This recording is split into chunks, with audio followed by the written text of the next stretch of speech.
So I'd like to offer you a couple of ideas about networking and how to integrate it into your normal working day, knowing that a little and often will compound up to the point where you have a large, healthy, relevant network where you have high levels of social capital.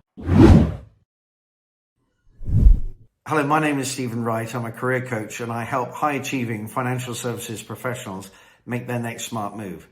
So in this short video, I'd just like to talk about networking, and in particular, reaching out to your network.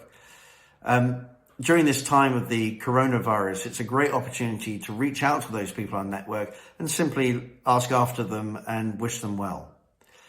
Spending precious time investing in our network can seem like a drag until we're in trouble, until we really do need some help, by which stage it may be too late and we may regret not having done the work up front. The author Harvey Mackay said, "Dig your well before you're thirsty." So I'd like to offer you a couple of ideas about networking and how to integrate it into your normal working day, knowing that a little and often will compound up to the point where you have a large, healthy, relevant network where you have high levels of social capital. So the first way is what I call systematic. This is where you take all the people in your network and you think carefully about what is the appropriate frequency with which to reach out to this person. Kind of depends on how well you get on with that person, how close you are. And this may be on a monthly, quarterly, twice a year, or once a year basis. Once you've done all that, you can drop all those names into those 4 buckets and then provide yourself with a call list for each week. This means a couple of things. First, you're going to have 1 or 2 people each day to reach out to.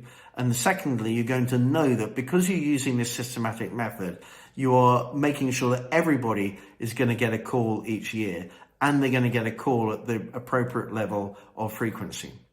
So that's the first way, systematic.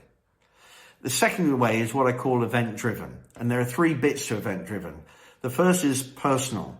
That is, what is going on in the personal life of that individual such that you have an opportunity to reach out to them and wish them well. It may be that they've moved jobs, or that they have a birthday, or they have a work anniversary, something like that.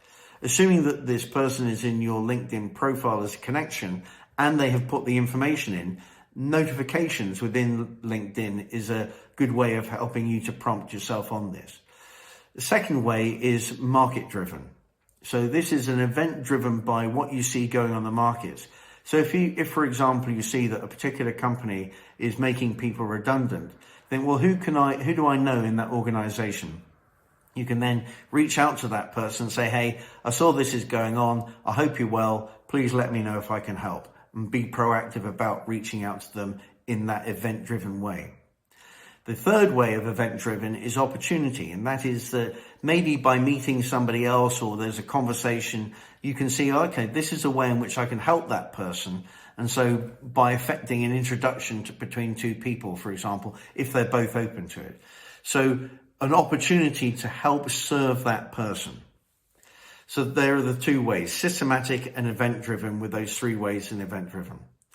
Finally, if you're just reaching out to somebody to wish them well, you don't want to add to their work that they have to do by having to reply for you in that day. So what you can do is just tag on to the end of that message, "No response necessary."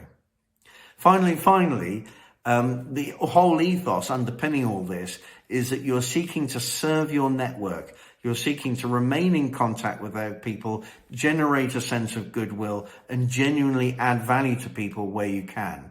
But you're not looking to give in order to get, because if you do, you'll squeeze all the juice out of it. So serve your network, and that's the ethos, which I think is something that I picked up in all the stuff I've read about networking. I hope you found this useful, and I'll be putting a link to the article that I wrote about this in the comments below.